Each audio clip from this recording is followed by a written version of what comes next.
As digital lifestyle has become more mainstream, migration to digital technologies is imminent. In today's technology-enabled world, organizations and governments are adapting to ICT solutions to automate and systemize daily operations. At ICT Zone Asia, we transform technical potential into real-world value by providing ICT solutions, including rental, leasing of ICT hardware, software, trading, and other ICT services. Through our trusted brands, ICT Zone Asia is an appointed reseller of global brands. With an award-winning track record, our history can be traced back to year 2000, when Managing Director and CEO, Lim Kok Wong, and non-independent non-executive chairman, Dato' Ung Tan Ping, incorporated ICT Zone Holding, involved in trading of audiovisual equipment to private corporations. In 2003, ICT Zone commenced its business in the trading and short-term rental of ICT hardware software to private corporations and retail consumers. In 2004, we began to secure sales from our channel partners for their onward sale or rental to end-user customers in the government sector. Realizing the opportunities in the ICT solution long-term rental business, we began to venture into the business. In order to facilitate this, ICT Zone Ventures was incorporated to establish, manage, and operate ICT Zone Ventures scheme in 2011. The ICT Zone Ventures scheme provided us with the capital to finance and support our long-term rental of ICT solutions business. In the same year, we began making inroads into the government sector. Some of our channel partners became our strategic partners, which provided us the exclusive rights to finance, supply and deliver ICT solutions to their end-user customers. To date, we have served a myriad of end-user customers secured through our strategic partners within multiple sectors of the government. In February 2020, Computermura.my was launched to capitalize on our refurbished ICT hardware after the expiry of the leasing and rental contracts. To us, we had done our corporate exercise and transformations and we had decided to go to the lead market is because we had find that lead market is able for us to be a pre-stage to be a company that are in the equity market, right? So we had looking forward to unlock the value of ICT Zone Asia's, then to provide an opportunity to our investor and more public to involve in our business. We are looking forward that we are able to enlarge and size up the company. Our business is in a cash flow outlay business. So sizing up the company is very important for us to have more funding. The cumulative investments raised from the ICT Zone Ventures scheme increased from Ringgit Malaysia 2.2 million in their first year to Ringgit Malaysia 34.1 million with 1,047 ICT interest holders as of the 31st of January 2019. Nevertheless, we had maintained annual interim payments amounting to at least 8% of the ICT interests value. With an abundance of opportunities within reach, we continue to expand our capabilities with the expansion of our revenue stream by adding to our range of services with device management software and computer security software as a service, cultivating our e-commerce platform, and offering new options for financing ICT solutions through factoring financing. Given the pace of change and how significantly market conditions are shifting, it is essential for ICT Zone Asia to grow along with the industry, and our listing on the LEAP market of Bursa Malaysia, by way of introduction, will further enhance our group's profile and corporate visibility. As we grow, we are committed to go above and beyond. ICT Zone Asia Berhad, beyond tech and finance. Hello everybody and welcome to a special episode of Top in Tech, and I like the way the corporate video ended from the sponsor of our episode today, which is beyond tech and finance. So today's episode is actually the least tech episode we have done, but there have been a lot of RSVPs and so many questions have come in. In fact, each of our three panelists have chosen to answer 5 questions each. Normally, we limit them to 2 or maximum 3 because we're going to take live questions also. So lots of questions to go through, and obviously people out there are very eager to learn, right, on this topic. Very interesting, right? Carbon credits. So what are the does it really benefit businesses in Malaysia? So we're going to really get started right into it. We've got three different panelists who bring a bit of a different view, right, to the conversation. But we're going to start first with a poll, right, that is brought to us by ICT Zone also. So let's get the poll going first. And I think we'll be able to see the poll results right after, like within 30 seconds.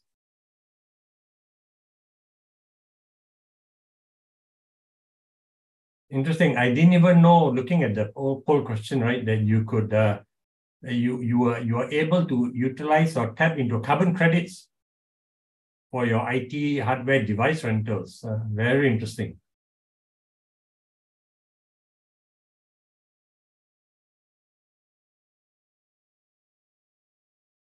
So we just give everyone a bit more time. Okay, with that now.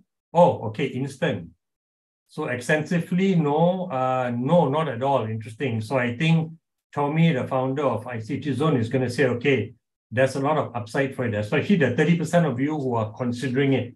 So, all right. So now let's get going with our conversation. So for all of you who are listening, also just be aware that at the final, at the last question, when the after the last question, when the credits are running, the panelists will be staying on to answer any questions that you have that they did not get to, right? So feel free to ask questions at the very end or so, because we will be staying on to answer your questions. Now, we're going to get started with Faez coming on to give his opening 3-minute, a statement first. And Faez will also explain how his company, right, is also a partner to one of the world's largest legal firms. Faez, not the floor, but the screen is yours.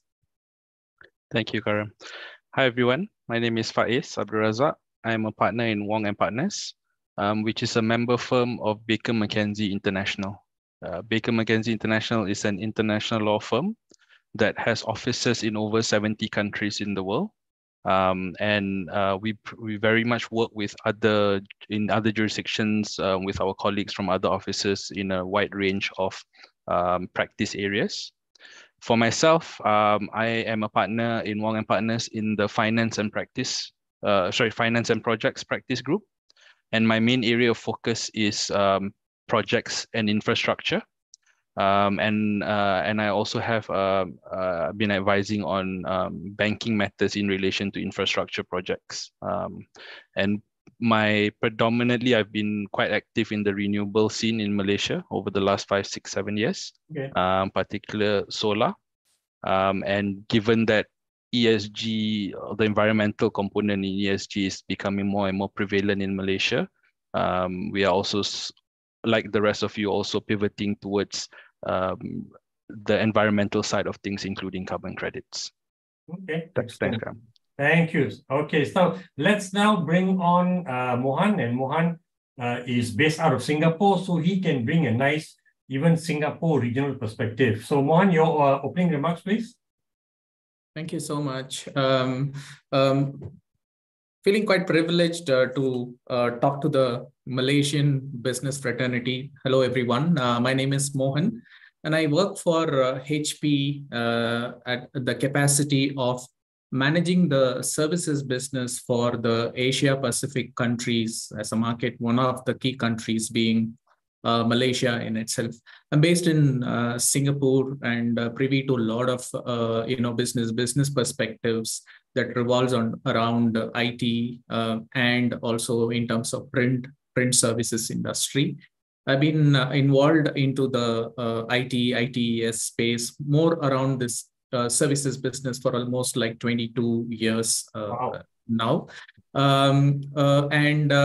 Yeah, my journey towards sustainability started about 8 to 9 years back as one of the key services business that we could potentially get to. And, I had never imagined then that sustainability as a service and a solution can potentially be spun off more as a value pillar in itself, which is what I see as a next big opportunity of value creation for all enterprises and companies.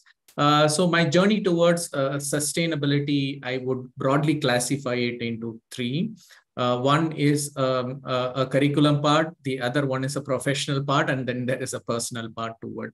So the curriculum part is, yeah, I've been doing a lot to learn more about this budding sustainability field. The latest being, I'm with MIT doing, more of a professional course to understand what lays in the minds of a chief sustainability officer and how they will have to steer a strategy of sustainability within the board of directors and ELTs.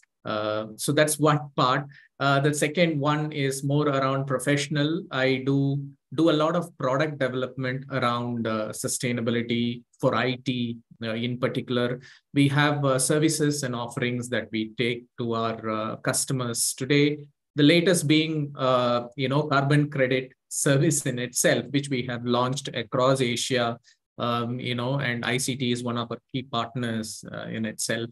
Okay. And then the third part is more around, the personal front. My sustainability aspiration is more towards soil. It's very peculiar, but I want to do something around soil. I have started incubating a small coffee farm, to see how we can build a lot of sustainability practices around preserving the goodness of soil in itself. So that's what I try to do, quite a lot of stuff around sustainability. Very, very interesting and very, very engaging. Yeah, that's right. Hey, by the way, just a quick one, right? It says here you are, among your achievements, if you extended the life of 10 million devices per annum. That's crazy.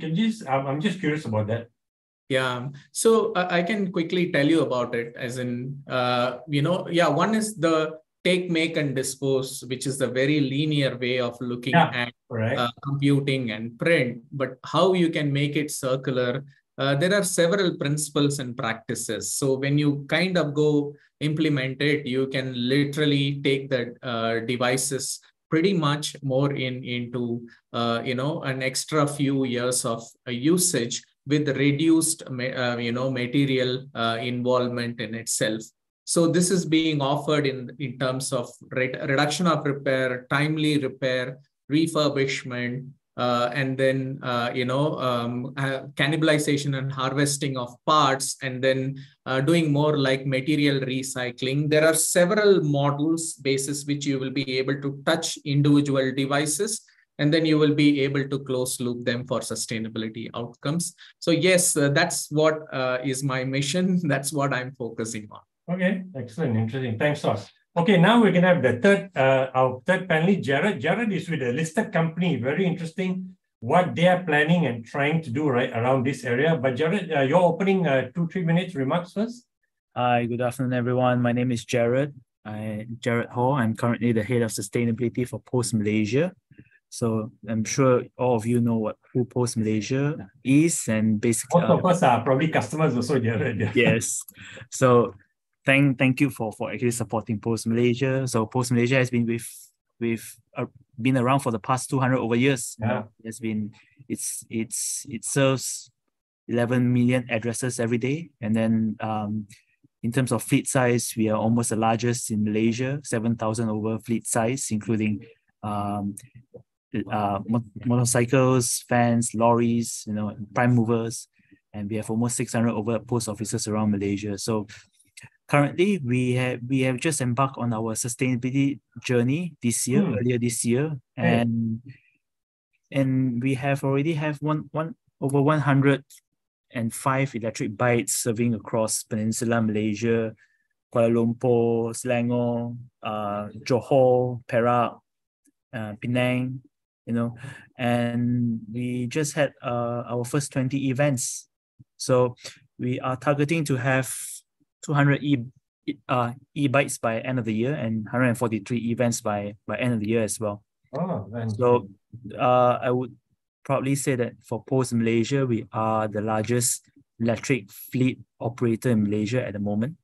So happy to actually learn more about carbon credits with everyone. Okay, man, cool. So you say EV vans and e-bikes, right? Are you buying them from local manufacturers, or it comes from whoever you find it offers the best? So for electric vans, the electric vans are locally manufactured, made in Malaysia. Oh, nice, fantastic. The bikes as well. We are working with two of local vendors. Both of them are manufactured their bikes in Malaysia as well. Fantastic. Very good. Well done. Well done. Okay, man. All right. So at least that's near sourcing, right? So you keep the supply chain. Oh, yes. Yes. Yeah. That helps you reduce your carbon footprint. Support local as well. Correct. Yeah. Okay, great. Okay, look, I just quickly start one question, which is square middle in our topic, right? So we go back to Faez now. Our topic is about carbon credits, right? And so Faez, do you want to take this question? Sure, thanks, Karam. So I think... Is it a win? Basically, is it a win-win, you think, or not, right? Yeah.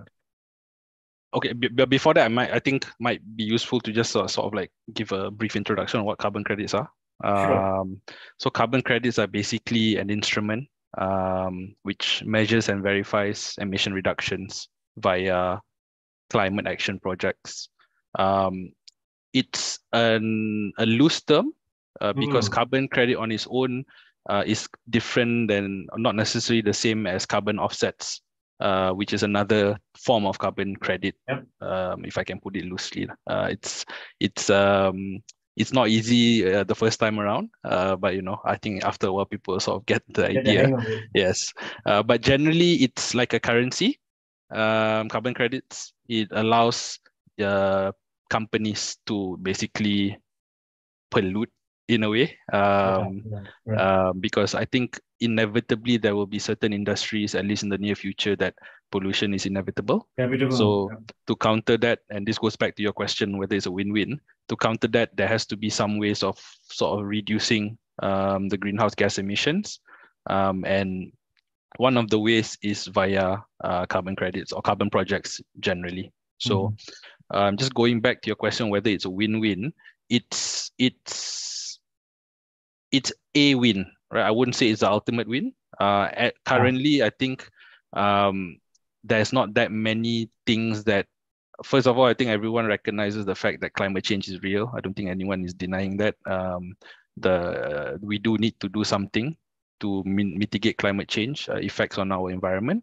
And carbon projects and carbon credits is a way to do that. And as of now, of course, there are other ways as well, but carbon credits, I think, sits quite highly in terms of what people can do to mitigate this effect. And in the future, I think we discussed it previously, if there are better ways, then obviously we will consider. But as of now, this is a way which a lot of people can get behind. Because it's been around for almost 2 decades, right? That's right. I remember first reading an article in a magazine about it in I think a Scientific America magazine, and I actually kept the magazine. I didn't want to cut out the article cap. And you have in those early days, it's like carbon capture, right? They call it carbon credit, but you got to capture first, right, and store. And it's like the two facilities have to be right next to each other. It's evolved so much now.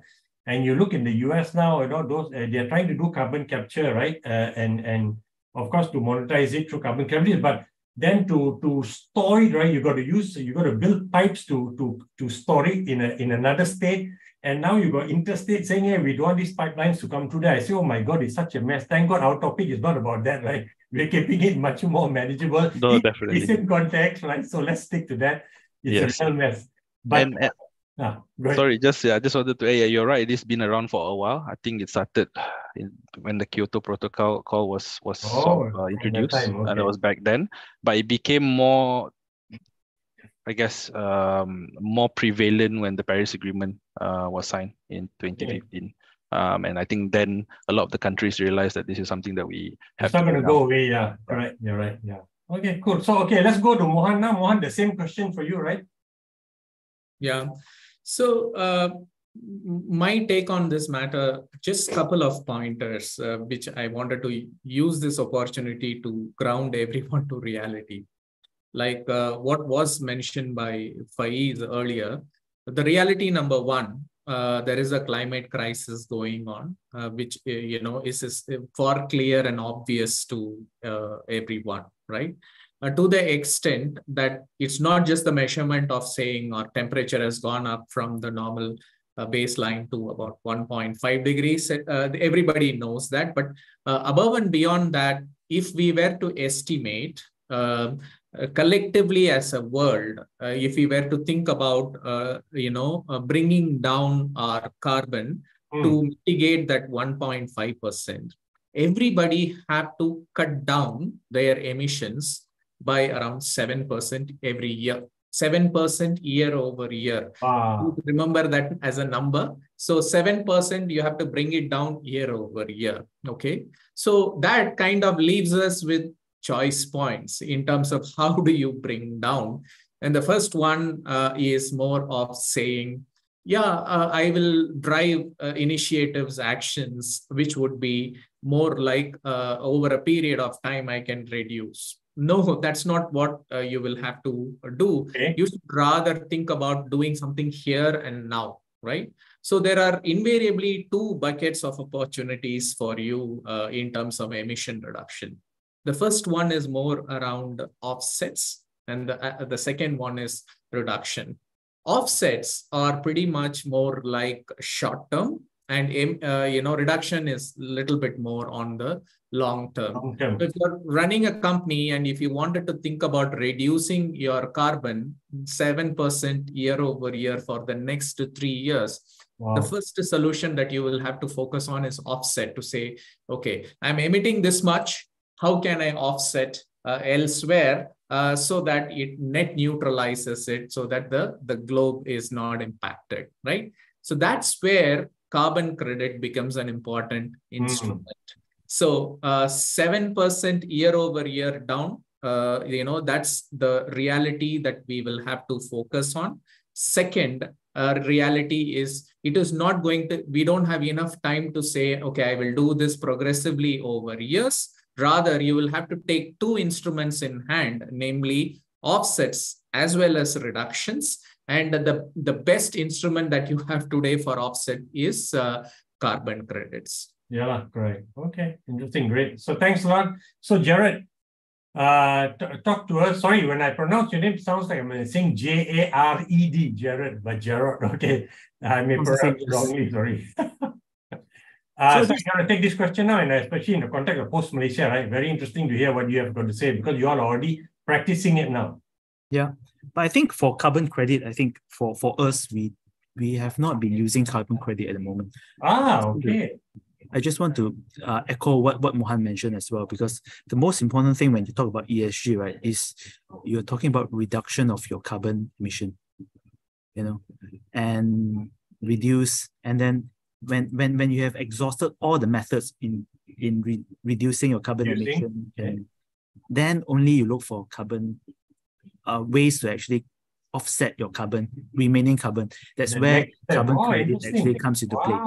Right. I always thought that carbon credits is the low-hanging fruit for step one, but my thinking is outdated. Very interesting. Please carry on. And it's just that for carbon credit, right? Maybe just to clarify a bit, when you mentioned carbon capture just now, carbon capture is a form of technology. Yeah. It's just like EVs. It's just like solars, It's a form of technology. And then carbon credit is a form of market tool. Let's just say that it's more like maybe I would say akin to it's a share in the market, okay, company. Share certificate, okay. So in order for you to actually so what I would say financiers do is that they monetize this technology. Yep. They monetize this carbon capture or solar, and they will have a third party to come in and audit. Great. Yeah. Make sure that everything is right, what they say is correct. Okay. It's really reducing certain carbon emission. Then you will have a carbon credit. And that carbon credit, you can actually sell it off to someone else, right, which produces X amount of carbon, and then they buy it so that they can actually offset it. Yeah. I think that's why it's important for us as for us, it's important for us to reduce our carbon emission first. Okay. Then only think of, okay, since I've already exhausted all what I need to do, the technology right now doesn't permit me to become net zero or carbon neutral, then I need to actually find ways to offset my carbon emission through ways like carbon credit. Understood. Okay. So you mentioned net zero. Do you all have a net zero? Have you all stated already in your announcement to Bursa that you have a target for net zero? Yes, we have a very ambitious target of going net zero by 2050. 2050, yeah? Okay. Ambitious. All right. Well, good luck to you, man. Hopefully you'll stay the journey the next 27 years with them. Of course, yeah. Then you'll be the guru of net zero in Malaysia, man. Okay, well, okay, guys. We've got these questions now, lots of questions. We're going to go to questions that all of you have already put in, right, beforehand, many of you who have. And actually, if there was an award for question, right, of the session, I think Tech Guan from Future Tech Resources will win, because all three panelists have chosen your question to answer. And it's, of course, very relevant. And we're going to go back to Faez first, and then Mohan and Jarod. Just add in if you want to, because I'm not going to ask you the same question again, right? We might as well tackle it right now. And I think Tech Guan's question is quite simple, but it's something that scares the government, which is how is ESG applicable to the SMEs, and how are they then adapting to it, right? So you want to take this question first, Faez? Sure, thanks. Yeah, I think it's a very relevant question because Malaysia, I think majority are SMEs. And it is a new topic, so a lot of people are still wondering why, right? Why do I have to get on the bandwagon, so to say, I guess. And not just why, there's a sense that they got time. That's right. So it's true. Currently, I would say from a business perspective or commercial perspective, there's not really any benefit for now for SMEs to take on any ESG initiatives. But thinking long term, it will be beneficial and applicable to SMEs for, I will list down a few reasons. The first being, it helps to address future regulatory implementation, right? So eventually we will, as most developed countries go through, Malaysia being developing, eventually we will have a regulatory regime surrounding climate change. In fact, the government is introducing a Climate Change Act. That's going to be one of the tools that will be used to help Malaysia achieve its net zero agenda. And of course, the other tool is a carbon pricing mechanism, either in the form of an emissions trading system or carbon tax regime, right?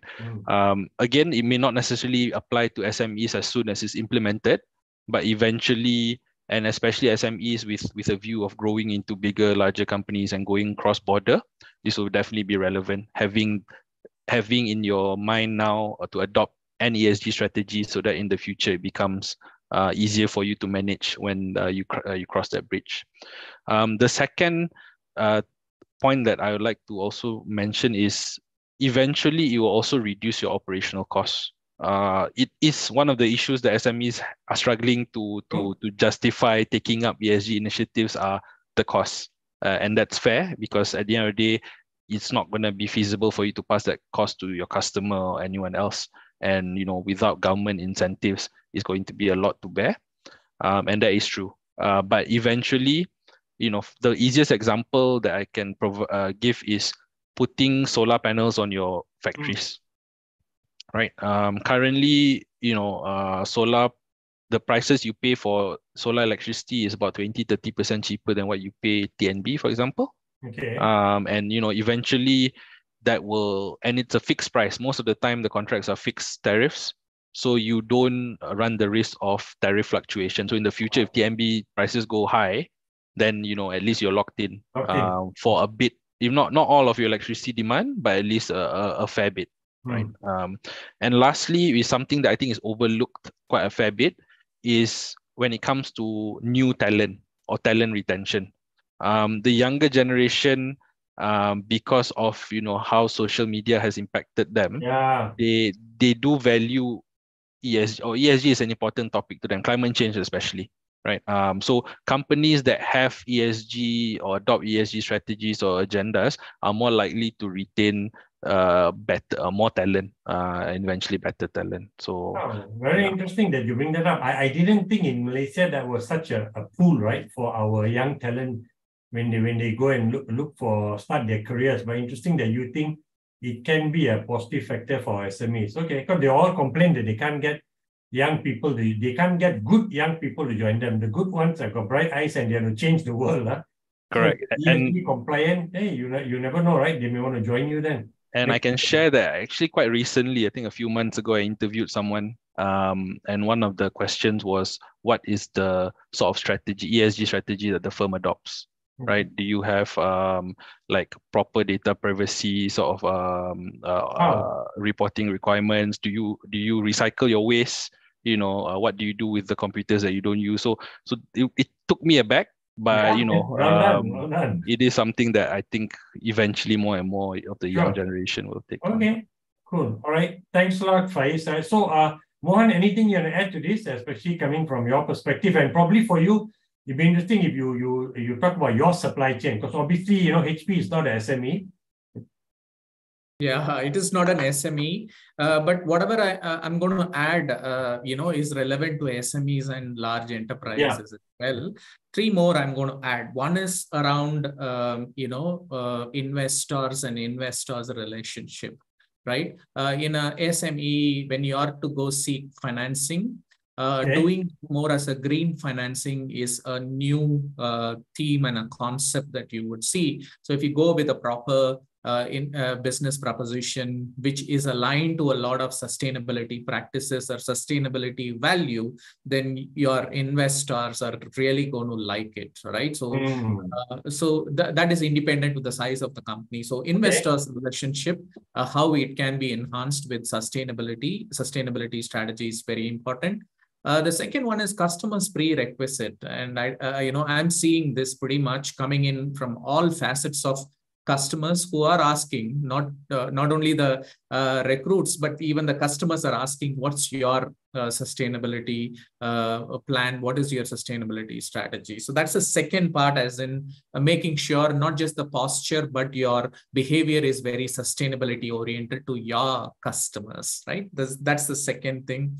The third one is this is also opening up a lot of new business models and business opportunities. So when you are to go drive your new business model, which is pivoted more around sustainability, you get the first mover advantage against your competition in itself. So thinking along, your current business and then looking at ways and means of adding the sustainability element to it gives you the first mover advantage in itself.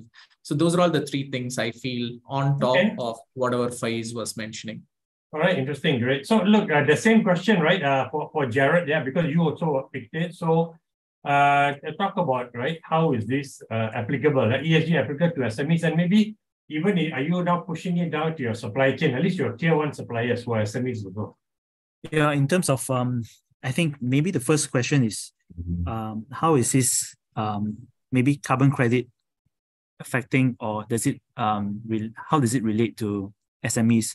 I would say it wouldn't affect SME at the moment or in the near future. Okay. But ESG, yes.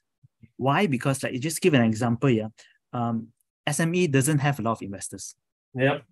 Most probably it's just going to be one or two shareholders in one company, in their own company. And a lot of time they don't really understand what ESG is as well. It's just all about pure profit.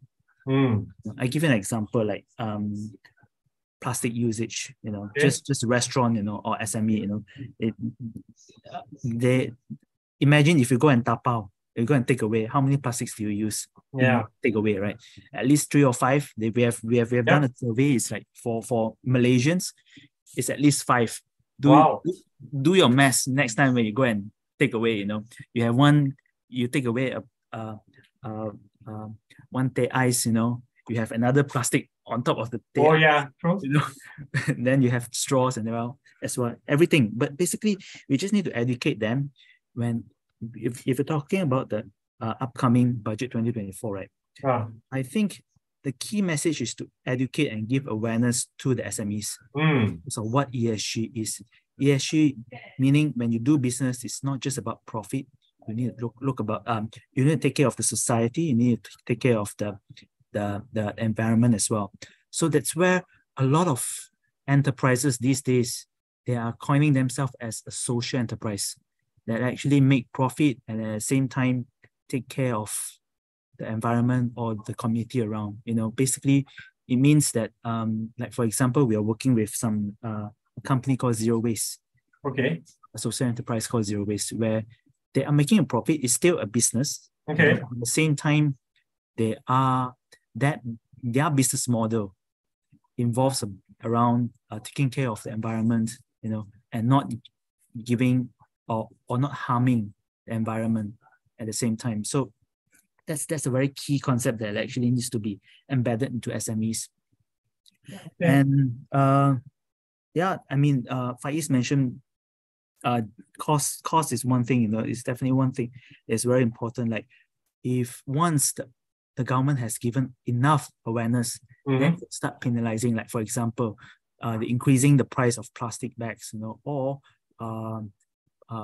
increasing the fines of pollutants, then that's where the government would give that kind of stake to further enhance this ESG agenda.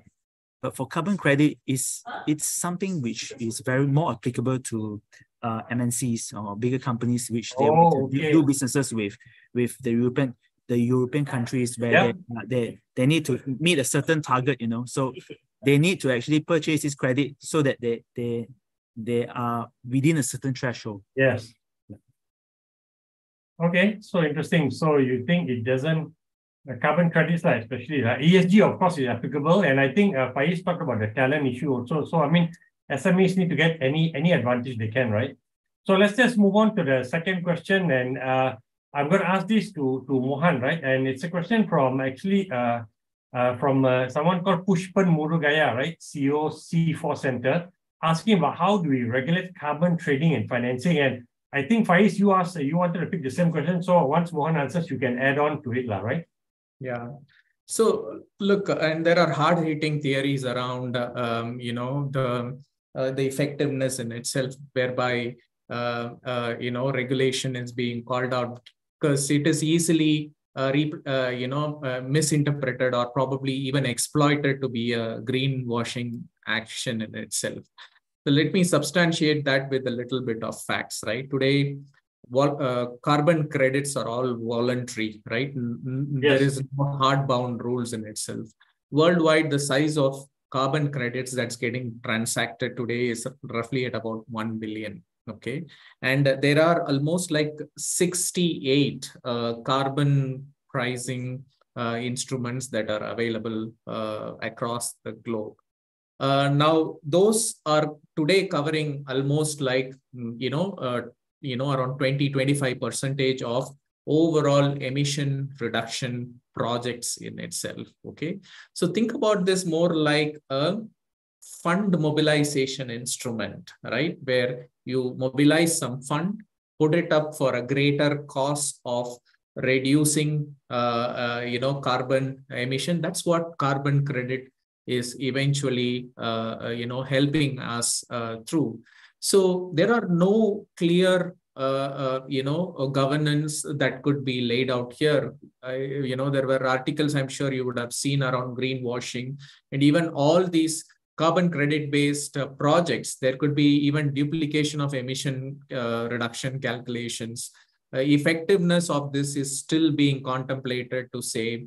Some of them even bring it less than 25%, 25 to 60% only it is effective, and so on. So we don't have a strong regulation that could be placed across primarily, to solve for this. But then there are two larger questions. One, should those regulatory bodies be coming up? For sure, yes, right? As and when more money gets pumped into this whole carbon credit system, it has to be regulated. Sooner or later, you will see a lot of government interventions happening there to make sure that these greenwashing are being avoided, right? So, but do we have any industry level regulatory authorities? Or should we have them? The answer is yes. Up until government plays its role, probably the industry will have to start regulating it by itself. For example,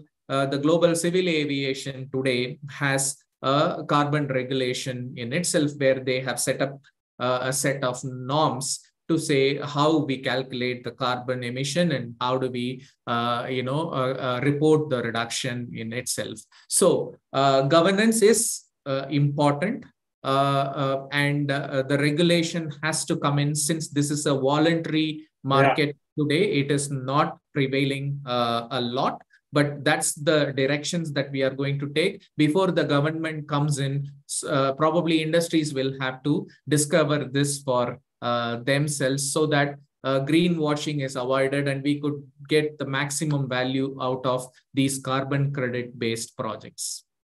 Okay, so you're talking about industry do it themselves, means self-regulation, right? Correct. But that's at the you cannot do at the individual company level. It has to be your industry, right? The industry as a whole, like industry association leads the way, lah.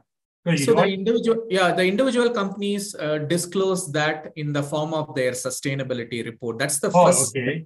Right, that's my voluntary disclosure that I do. But that, under what norms do I do? Yes, there are broader perspectives available in terms of scope 1, 2, 3 and sprint calculation and stuff.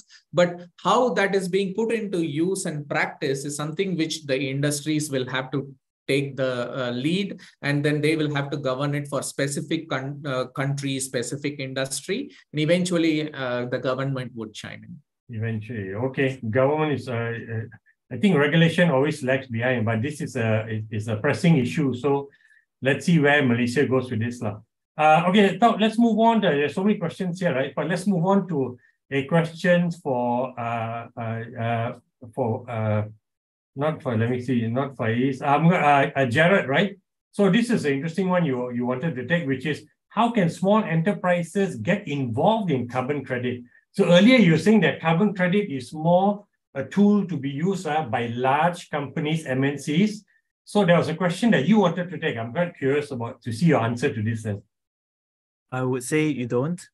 Oh, you don't? Oh, that's a short answer. Because it's the best is to actually start to integrate ESG into your business first. That's the first step. Okay. Because if you don't even have ESG as part of your business model, even for SME, because SME, especially for SME, because SME, it's all about getting survival, they just want to be profitable to actually feed their family, or stay, just to give a roof for their family, So how do actually looking at their businesses and then start doing minor changes into their business model, like for example, reducing their plastic usage, install solar panels on your rooftop, things like this, which you can actually reduce your carbon emission. At the same time, you can showcase to your customers, because ultimately, who's your stakeholders? Your stakeholders are your customers, unless you're going for listing, then you can talk about carbon credit. But if you're talking about businesses, your customers, showcasing to your customers that you are a responsible business, that you care about the environment, then I think that's the most important thing that you can do. Okay, fine. So don't think about something that's too big for you, right? So do get involved in a way that's manageable and impactful for you right away. Okay. So let's move on to another. I'm going back to Faez now. Faez, there was a question from Shazrin Shah, who's a group internal audit and risk at UITM Holdings. Interesting. And I think Shazrin is asking, if a company has various business activities, can this be applied? Meaning, I guess, can carbon credits, right? Can they utilize carbon credits? So how would you answer this? Thanks. Yes, and I am from UITM, so I was very happy. Oh, your alma mater. Okay. Yes, alma mater, that's right. So yeah, I also understood the question same as you, Karam. So because the emissions is on a company basis and not on an activity basis, you would be able to participate in carbon. If that again, but it goes back to whether do you actually need carbon credits in the first place, right? Most SMEs, like Jerry mentioned, is not relevant, applicable because you don't emit that much not to say that it matters, but I think currently, at least, and going back to what Mohan mentioned earlier about regulation, is the government is now sort of looking at the bigger players first, right? Okay. They're the ones that pollute the most. They're the Yeah. ones that also make the most money. So it makes sense. Yeah. But also what I was talking about earlier is eventually everyone will still be impacted and affected. Yep. So I do so it really depends on your business whether you actually need carbon credits or not.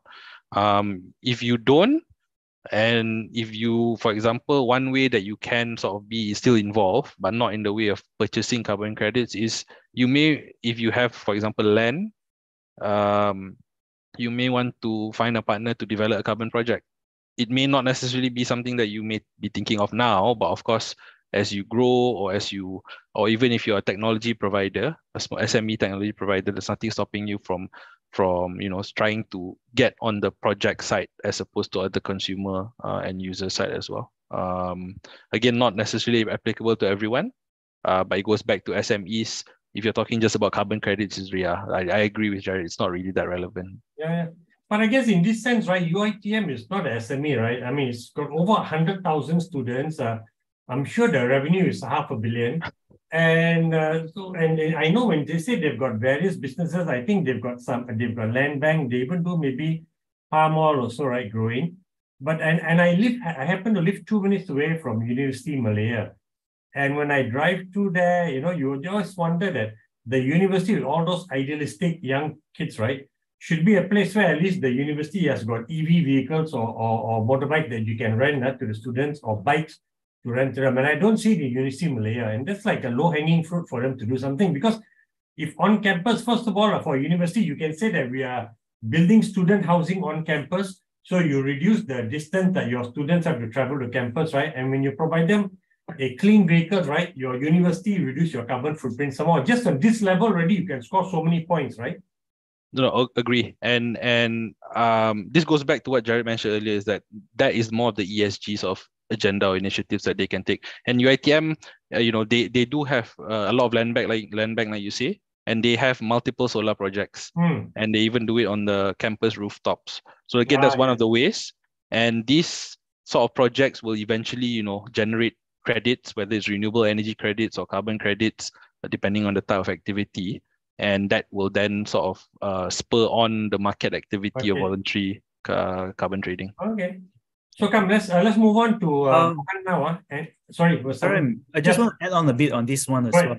Like, for example, maybe I just do an additional clarification. Yeah, actually, like, for example, renewable energy credits, it's also a form of carbon credit. In fact, my past study was saying that there were more than 170 over types of carbon credits in the market right now.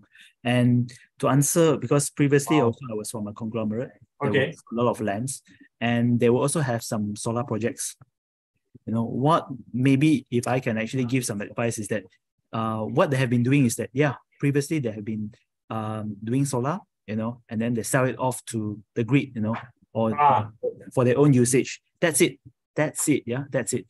Then come an advisor and say, hey, why not you just monetize it? We can actually get a third party, to come and verify that the power that you produces is actually clean. Okay. And with that, I will produce you a certificate or some form of things, and that's actually carbon credit. And at the same time, they can actually sell it to the grid and then monetize it by selling the credits off as well. Okay, interesting. Then the person that actually purchased the credit can actually certify that I am actually using green energy at the same time. Okay, interesting. And also to add to that, and I completely agree, because I do advise clients on rooftop solar projects, for example. Right, and the one thing that solar developers, they don't care about back then was the credits, the renewable energy certificates. They didn't care about it at all, even though maybe back then there wasn't really a market, but now there definitely is. Even Bursa is considering to include renewable energy certificates in the Bursa exchange in the future, in next year, hopefully. So hopefully they do, man. Yeah, that'll be great. Great push for the market, right? Yeah. Definitely. Okay, good. So interesting. So thanks a lot, Jarod, for adding to that. So I'm gonna Mohan, a question from you, right? From Paramasivam Sinatambi, right, who's a financial controller, interesting, in a distribution company, and he's asking about how do you measure and value carbon credit. So you wanted to take this question. So how can you help Paramasivam out here? Yeah, I think the bottom line metric, I see it more as two-dimensional, right? One is in terms of, the kilograms of emission that happens. That's primarily how you will have to look at in terms of saying this is the emission, and against this emission, kilograms of emission, this is the cost associated to it. So that's one dimension. Okay. And the other one is in terms of, look, any product, any service that rendered has a footprint in itself. How can you build a time-bound efficiency to us? Because we are fighting against time. 2030, is going to be the ultimatum in itself for us to get a solution on board for climate crisis. So you will have to make sure that the credits or the reduction that we are actually trying to implement solves for the next 10 years in itself. So the way I would look at measuring carbon credits is bring it synonymous to the kilograms of emission and then put a currency to it, number one. Number two, make sure that it covers through the life cycle of the product or the service, so that it is solved for 2030 in itself. In our world, in the IT world, the way we put this across is if you take a product through its life cycle, let's say a computer, and then the computer emits 300 kilograms of carbon in itself. So 300 kilograms of carbon has an equivalent credit dollars to it. And that's what a user will have to invest on to make that as a net zero computer in itself, right? So two metrics that you'll have to be always thinking of. One is the kilograms of emission. Second, how you cover that emission. How do you measure and report and offset that or reduce that through the life cycle? That's the time, the time angle that I was talking about. Okay, interesting. All right, now we're coming. Literally, we're down to the last 6 minutes before I ask you all for your key takeaway for the audience. But let's move on to Jarod now. And Jarod, there's a question from Lawrence T, right? The CEO of MNC Global. I think it's a company I'm aware of. And he's asking, what is the market perspective to penetrate reforestation, right, to generate carbon credits in Malaysia? A bit of a tough question, I think, but I'm curious to see how what's your take on this? I think that's a good point. That if you it's just like building solar farms, right? If you have a piece of land, you actually grow trees, and then you get someone to come in and put a price tag on it, which is the carbon credit. Yeah. And then it sell it off. But from the environmentalist point of view, is that these are not forests. These are just tree farms. Oh, tree farms. The tree farms, because forests consist of a lot of the entire ecosystem. You have flora and fauna, that's true. Things like this, You can't replicate it. You can't just say that, because I go and cut some trees, now I go and plant some trees on the other side, That doesn't work that way. I think the world doesn't work that way. That's why it's so important to keep on emphasizing that you need to reduce your emission, control what you emit, Scope 1 and Scope 2, things like this. Okay. I think we also talked about, because you used the word reforestation, so I thought it's like, concessions where, the timber companies have come and already cut the forest down, right? You go and say, hey, I'm going to take over these 500 acres, right? And because it's originally forest, and you just grow that again and then try to heal the land again. Although it's a long process. Yeah. But the land is already used to having trees and species used to live there, and they'll come back again. I don't know. Yes, I think it's a very noble intention. Very noble intention in the sense that we should plant more trees. I'm not saying that it's bad, yeah. Yeah, absolutely. I'm saying that it's some people might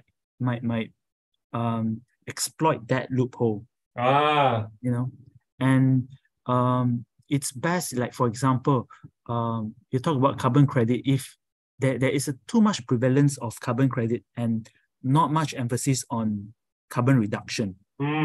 Then that's where these loopholes are being started to be. Yeah.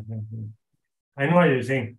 Yeah. Because reducing carbon is something you can start right away, right? You can have a brainstorming session with whoever is interested, right? How can we utilize? And then you say, hey, boss, why are we still using fluorescent lights, man? Oh my God, disaster. And fluorescent light in this day and age. So that's the easy one to do, right? LED lights.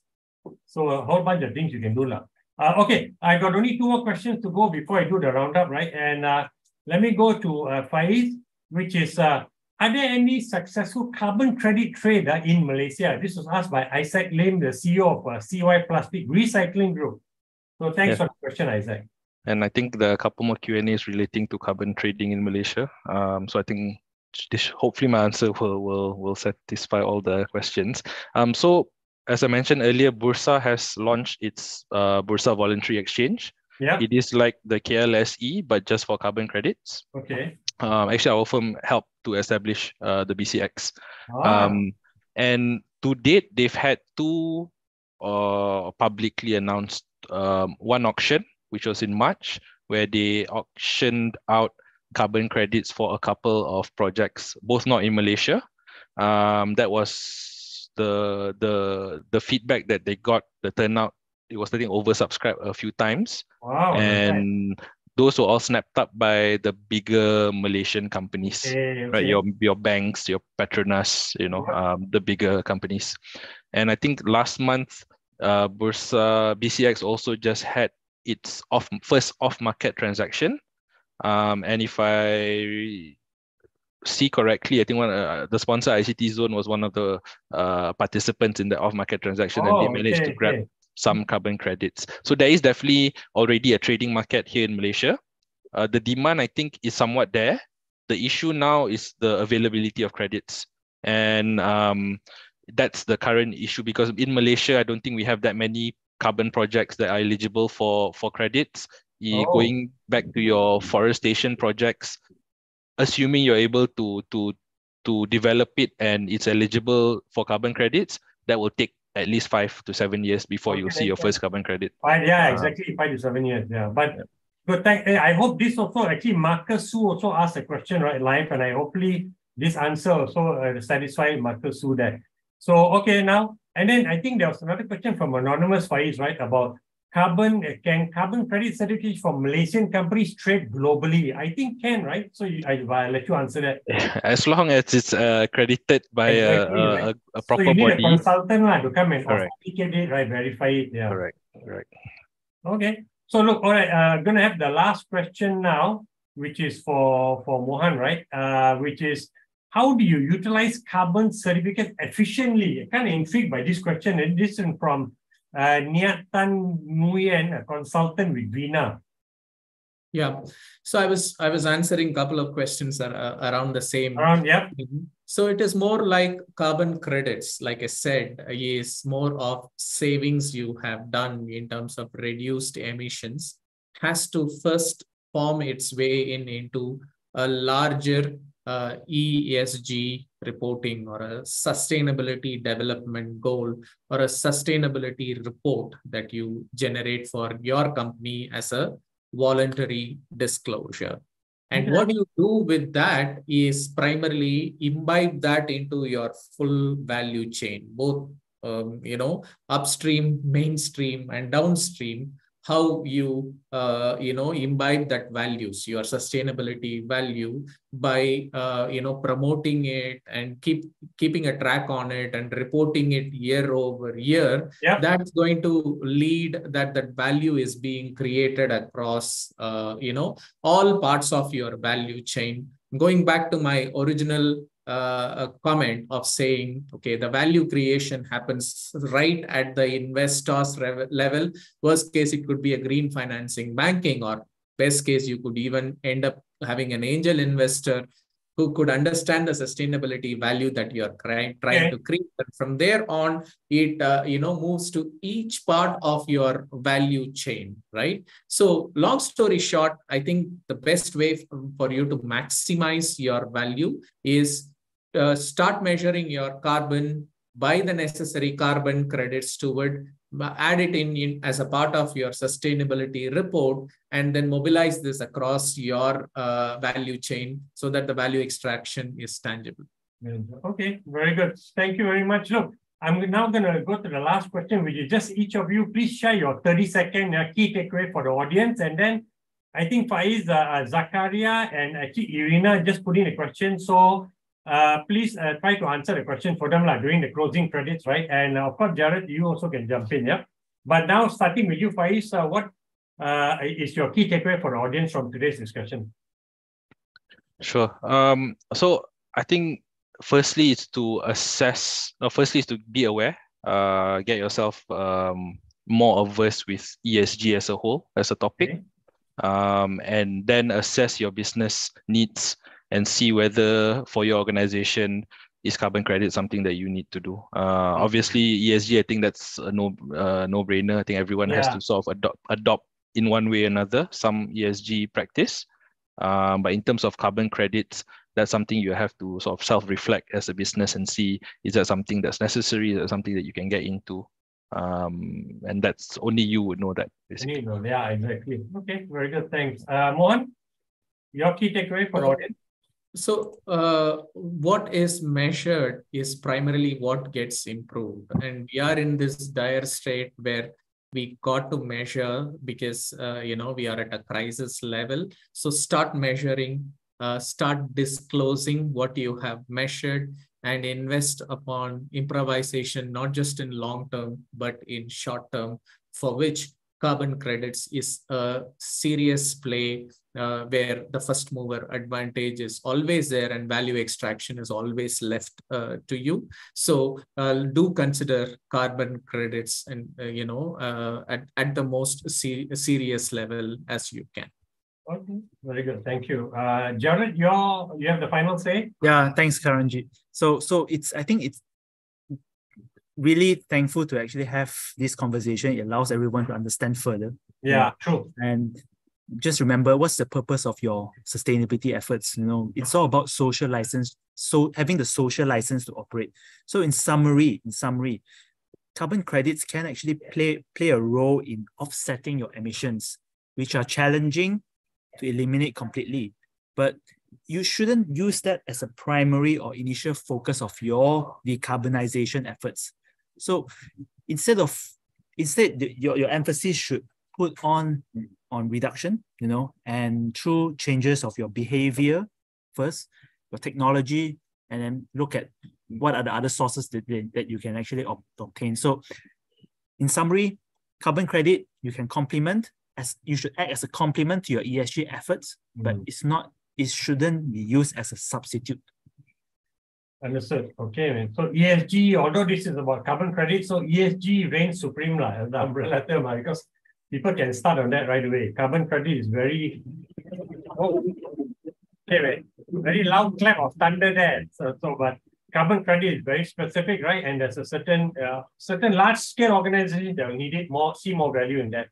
Like I think also that do indulge in self-reflection of your company, see where it is, whether it is something that can apply to your own organization. Sorry, Jarod, go ahead. For now. Yeah, for now. If continue talking about it, then everyone, who knows, everyone will start using. There you go, right? Yeah, true.